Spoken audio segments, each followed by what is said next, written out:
Yeah. She gets to decide when that happens. Whereas later we're going to be telling stories about humans who don't want to die. They don't want that as a gift, and how it has an interesting. Both stories are rejecting the nature that they're given, and it's wrong in both cases. So humans choosing to accept death is a good thing, but her, like Bayer does.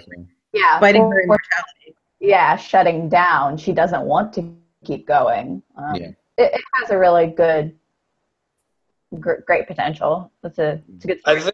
I think the thing that I like best about this is that the ultimate fault lies with the Valar for what happens to Feanor. I mean, he's responsible for his own choices, but the fact that we have emphasized the point that they chose not to get married and have kids because he had to go to Valinor, and that is kind of the impetus for her being so eager to have kids, and that is the reason why Feanor is the way that he is.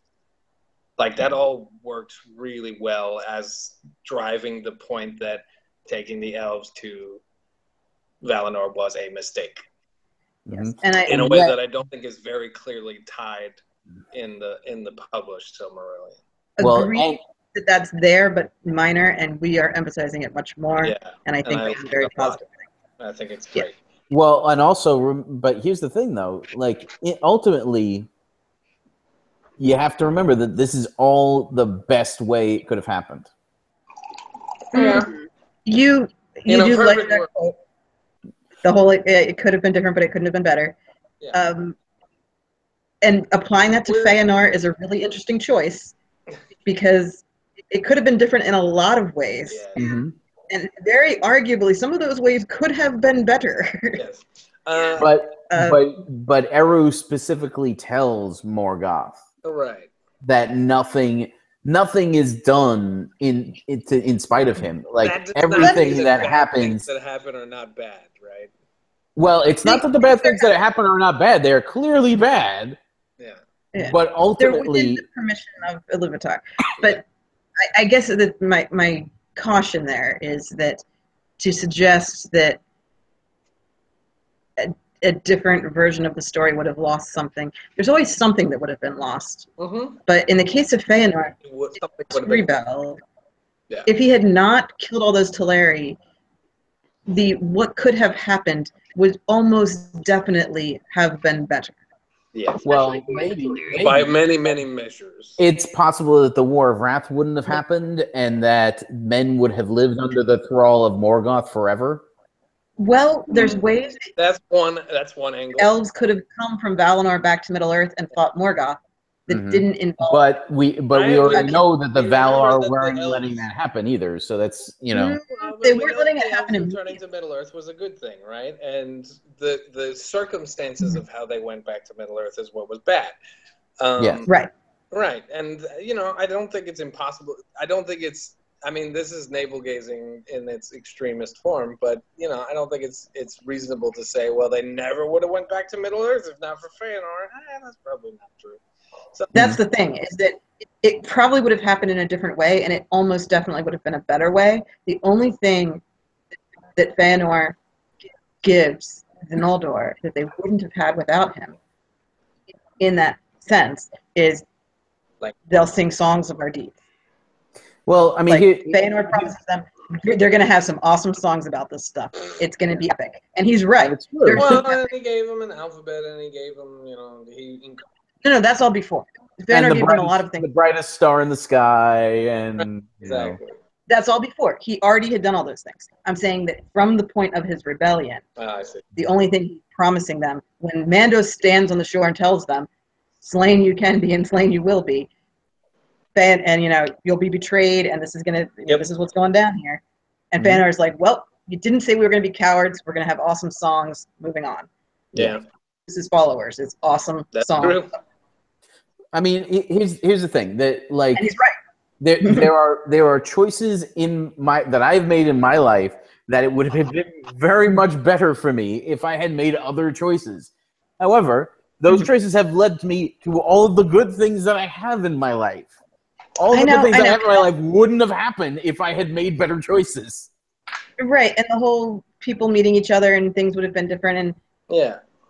But the point of this story, where it could have been different but not better, is if Finwë had not remarried. If there was no Finwë plus Indus. Yeah. Yes. Then you don't have Fingolfin and you don't have Finarfin. And that is a loss.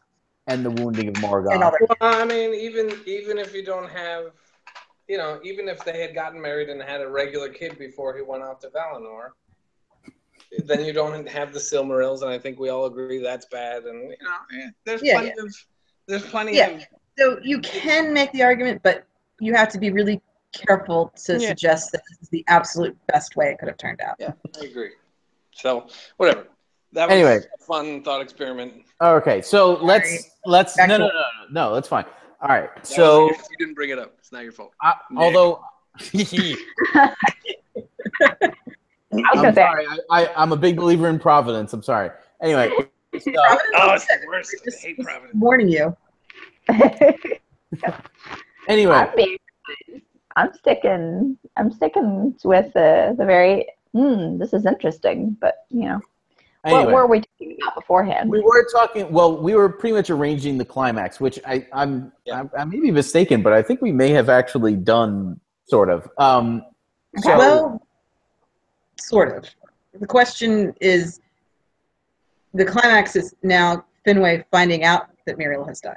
Yes. That's the way it's in the Silmarillion? It's going to be... it's fine. I'm good with this. Where I was headed there is that then any of the tag after that would be the mourning the loss of Muriel and asking all the questions, why did this happen? I think we need to open with the mourning.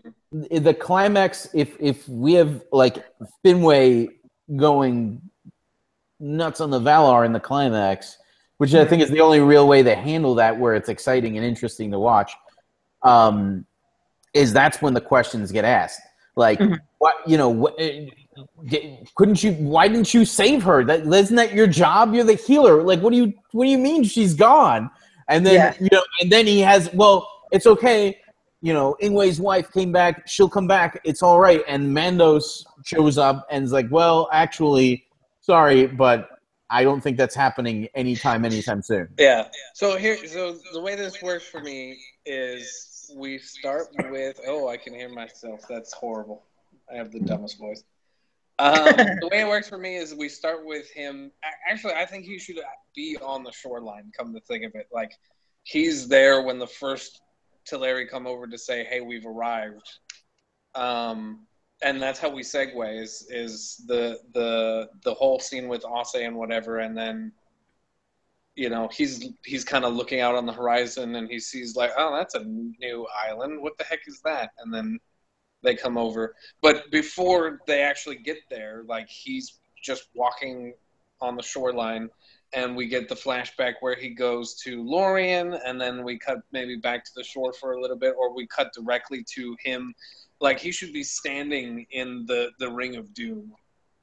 Shouting at the Valar, like, we can, have snippets of it, or we can do it, like, sort of in slow motion, not really hearing. I think we should probably hear what he has to say. I think we definitely should, and I feel like here's the problem. I don't think we can do the climax of the episode in flashback.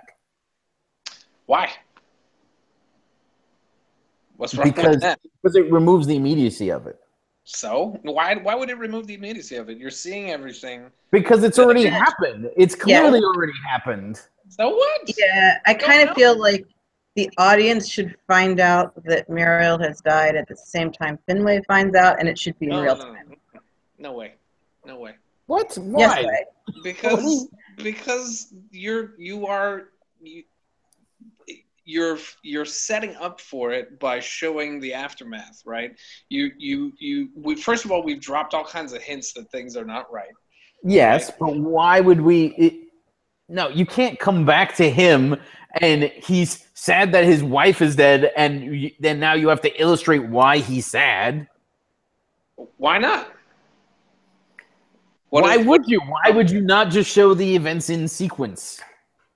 Because it allows us to cut much more effectively between all of the things that we have to get through in the last 10 minutes of the episode, mostly. No, we have time in Act 4. The problem isn't leading up to her death. The problem is making her death happen and the climax of the episode happen far enough back towards the end, and still having enough time for grieving Finway. That's why I'm saying we should open with grieving Finway, so that we kind of already know where we're headed. Like, we don't. You're taking a lot of the punch out of to me, the final sort of hammer in the coffin, as it were, is the final letdown of him dealing with the fact that Elway's not coming, right? So for me, that sort of, it's all the way. If you do it this way, it's definitely just piling on. Right, because we open with the scene. We start the scene where he's gonna have the Elway news dropped on him. We see the scenes of, he goes to see his wife, and then his wife is dead, and then he goes to the Valar. Like, do you see what I'm saying? Where we're putting all of these things right on top of each other. We're emphasizing the fact that this is what turns into the elf that he becomes later. I think we can put them all on top of each other. But I think we should be going through it with Finway. Like, I think we should be experiencing it in real time with him. Like, but not with walking on the shore being sad. I think we should show the Teleri scene, then go to Muriel in Lorien. Mm-hmm. So the loss of Elway happens before the actual loss of Muriel. Yeah, because then it goes up. Then the tension goes up instead of like this, and then that's it. Like, I don't like splicing those two things. Like we. Why are we splicing it? You're splicing. There's no splicing. What we're talking about is he's because upset. we just left. He's already upset. He's already upset. We just left the Teleri, right? What so are then you talking cutting about? back to When did we leave the Teleri? We were just the island has been anchored. That's the scene that we just had, right? No. The anchoring of the island happens in the that happened at the beginning. What was the Teleri business scene that came after? The scene at Angband. Right. And that's the arrival of them on the shores of Valinor. To build Aqualande.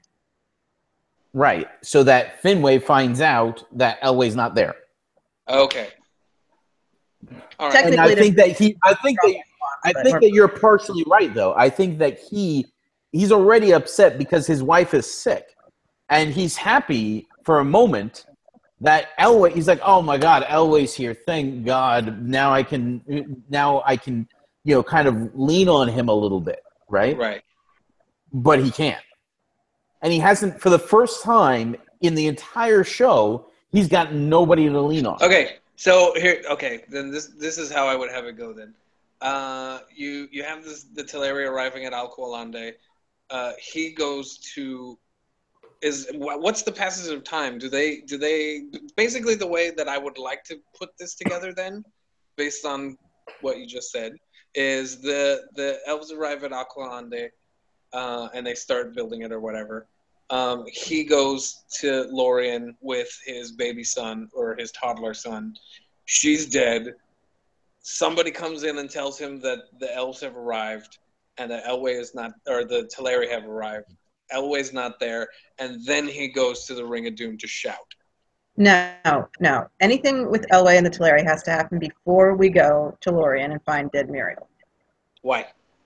Because the impact of losing Elway can't overshadow the impact of losing Muriel. I don't see how it's on, but it can't you can't be like, oh my gosh, my dead wife's here, and someone's gonna be like tapping on the shoulder, Elway's missing, because his response then would be, who cares? Yeah. Who cares? Like, he's looking at his dead wife. He really doesn't care. I'm telling you, man. If let me put it this way: if my wife had just died and you came up to me and said, "Hey, by the way, your brother's missing," my brother, okay, your brother's missing. He's been missing for a while. I'll be like, really? Right now, you're telling me this? I could not care less. No, listen, I could not care less right this second. I'm telling you, I couldn't. This is way you are a damaged bigger. Human. If you want him to care about Elway missing, which we I do love my want. brother. I do. I just it's not. Yes, that's the thing, is that you can't.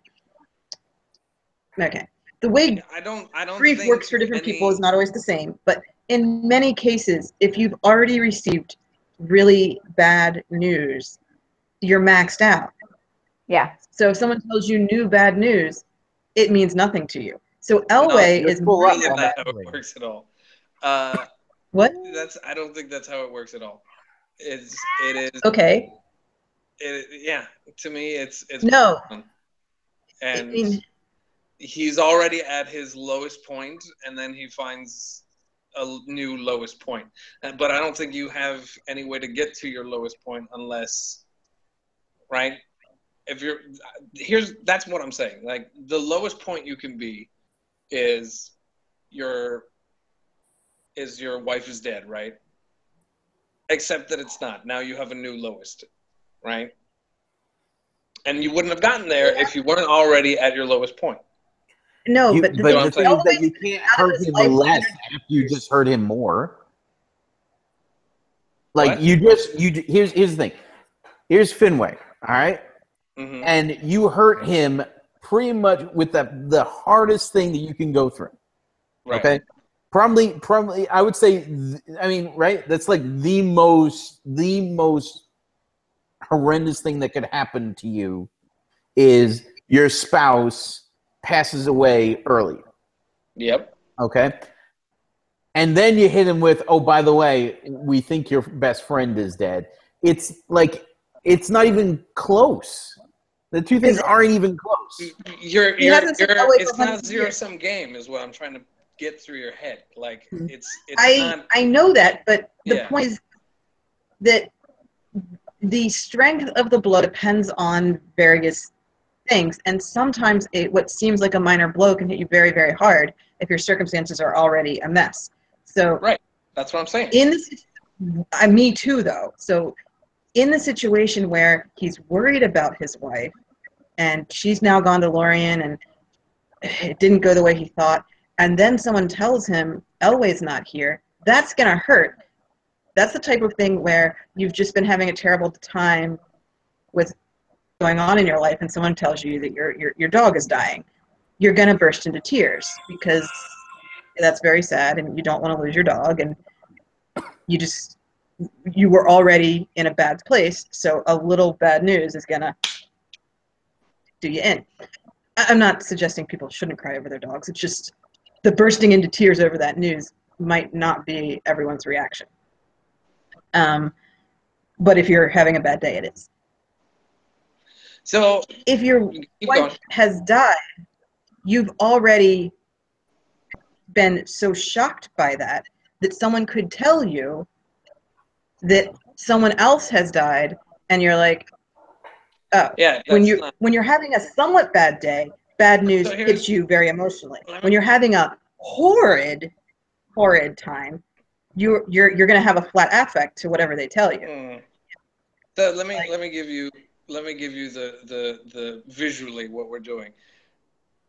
We're already kind of on a downward trajectory because if you're showing us something, your video's not coming through. By the way, you'll be able to get the idea. So okay. We're on a downward trajectory because Muriel's not doing well. Then we're hitting what appears to be rock bottom because now she's dead. Right? Yeah, then we're going up a little bit because the news of the Teleri arriving means that that wouldn't make him feel any better. Like, that's what I'm trying to tell you, is that, like, minor good news or minor bad news is going to be irrelevant. That's not minor good news. It's his brother. He's been living without Elway for hundreds of years. Yeah. He misses him, like see him again. You're thinking of hundreds of years in terms of a human thinking in hundreds of years, right? Of course not. But his brother is here. There is something to hold on to, and then that is immediately snatched away. Do you see what I'm coming here? He's lost everything. He's got something to hold on to, and now he's toast. Well, we clearly disagree. I understand your premise. I reject your conclusion. All right. Here's Marie disappeared. All right. Here's the thing. Here's the thing. If he loses Elway first, okay. Right then, that's the worst thing that could happen to him in his mind. Okay? And especially if if he's sad about the loss of Elway, and then he goes to his last person that he leans on, which is Muriel, to kind of like even get a little consolation from her. But no, she's gone too, and it just puts him off. He's off the deep end at that point. The problem is that I don't think that that's really unexpected. But the thing with Elway is completely unexpected. No, for first thing, they're elves, so they don't die, except unless they're killed. Second thing, they're in. But there's no way we're going to be able to spin the rest of the episode and have it be really shocking that Muriel dies. Like, we've been building to that. No. It's shocking to because he's left her in the care of the greatest healer in the world. Okay? And they don't die. Like she's an immortal elf. She's not supposed to die. And even if she does die, she's gonna come back. All right, which he should say. Like he should have a moment where he starts coming out of it and he's like, but she'll come back, right? Just like Ingway's wife came back. And maybe there's a few others that have come back since then. But no, Mandos is there and puts the kibosh on that, and that's it. Like he's if you want a second hit after the death of Muriel, the only how low can you go lower point that I'm willing to accept as reasonable and like how it would work is she's not coming back hit. Yeah. Because that's what he won't expect coming. Yeah. And that's what's gonna. Fine. That's fine. Take the legs out from under him. Fine. Okay. But yeah, I can't accept that he's gonna have a strong enough reaction to Elway when he's clearly focused on the death of Mary. I think you guys are playing emotions as a entirely too zero sum, but it's fine. It'll be good either way. I wonder if it's like I'm learning more about my psyche than I care to tonight, but like I wonder about myself if I would almost be relieved that Elway is missing. Is almost familiar. It's like people went missing before and he's like, not like he's happy about it. Yeah, that's not as big a deal. Yeah. In his understanding, the death of his wife and her not coming back is beyond belief. Yeah. Speaking in will take a long time, but Elway being missing is reachable. It's understandable. It's happened. Yeah, it's happened to people he knows. This is a grief that's familiar to him. So grief is such a complicated thing, but I've definitely had moments where I'm dealing with something really bad, and then something minorly bad like a tire blowing out. Not that his friend missing is a tire blowing out, but you see what I mean. Something that I can handle happens, even though it sucks. It is almost a relief. Like, okay, I know what to do with this emotionally. I know where to go. But like his wife not coming back. That is a more compelling argument to me, certainly, than what we've been hearing so far. Okay. All right. So grief is complicated. All right. So that's our climax. Okay. And the tag of the episode is basically, him dealing with his grief alone, because he's got nobody now. All right, and I don't think that we should have Indus sidle up to him or anything like that. He's got nobody. He's got Feanor, who's not old enough to fill that role yet. Right. Right. And he's always leaned on somebody. Yeah, and we can show him like holding Feanor. Yeah, I toddler think Frank he'd be completely alone. I think in the scene, and he's just kind of staring wistfully at him. Yeah, and it's hard to comfort a grieving friend. The elves, I don't think, are going to know how to. They're not going to know what to say to him because this isn't. They'll probably leave him alone more than they should. And he's also the king because so there's a certain amount of separation between him and them as well. I mean, it's like it's hard enough to talk to someone you're really close to about grief, but someone who you perceive as a leader who is at their lowest point with a grief that you never foresaw coming. Yeah. He'll if it's not because they're rejected. It would be interesting to see a slightly older Feanor, like as the last scene of the thing, like bringing Muriel's body, the first of the things that he's going to bring her, as like the final. Yeah.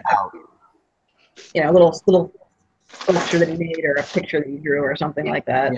Yeah, like a just a little thing. Should we get the impression that he goes to Lorien to stare at her body a lot? Yeah, I think so. All right. I Feanor's Snow White thing, but like a little Snow White. Well, it's like visiting the graveside and telling the person all the things that have happened while they've been gone. Like that's a fairly normal tradition. I just think Feanor's response should be like, "This is what we do every third Sunday," or whatever. Yeah. Well, no, I think that would, and I can see him, and it's so heart-wrenching too to see him bringing like the little things that he makes to her. And he just wants her to wake up so bad. Oh my God. So Finway's going with him for these visits. And that would be them grieving together. We have Finway alone first. Finway should have a point of being very alone. Yes. But Finway and little Feanor should be coming together to the grave. Right. But I do think that we should start to see a schism there, maybe in the next episode, where Feanor is going there alone. Yes. Clearly, Finway and Feanor deal with the loss of Muriel very differently. Yes.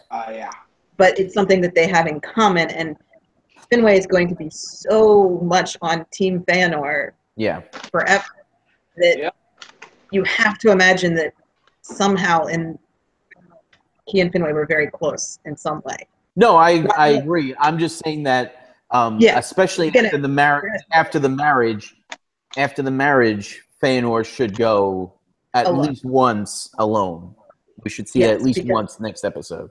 Yeah, I have to imagine that Finway and Indus don't come to visit Muriel very often.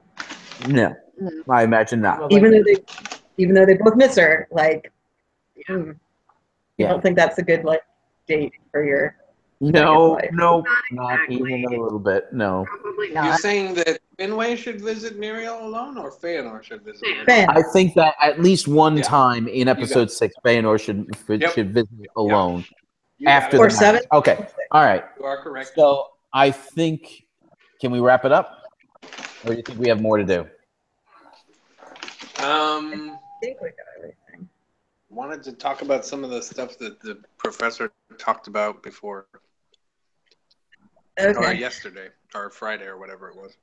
I'm good. Are other people still awake? I'm fine. Yeah. Do we want to do that? Do we want to do that off? I mean, like, are we done with this episode, or do you think? I think we're done with this episode. Yeah, I think we got a good outline. All right, cool. So I'm going to take us out then. Well, this has been a slightly longer episode of the SilmFilm Script Discussion Season 2, Episode 6. If you like the videos, please hit the like button and definitely share them. It definitely helps us out a lot. If you haven't yet, feel free to subscribe. Leave any comments that you might have down below. Have a great night, everybody.